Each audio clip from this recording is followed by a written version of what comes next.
Hi friends, అందరికీ good morning. ఈ రోజు వచ్చేసి నవరాత్రిలో 3వ రోజు. ఈ రోజు అమ్మవారు వచ్చేసి అన్నపూర్ణేశ్వరి దేవిగా అయితే దర్శనమిస్తారు. ఆవిడ కోసం అయితే నేను ఈ రోజు ప్రసాదం చేసేస్తున్నాను.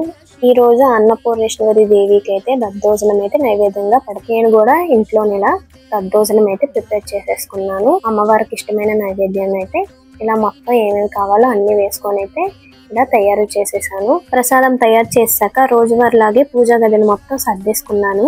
మొత్తం ఇలా తుడిచేసుకొని మాప్ పెట్టేసుకొని ముగ్గులైతే మళ్ళా పెట్టేశాను. అమ్మవారి ఎదురు కూడా అలంకరించేసుకున్నాను.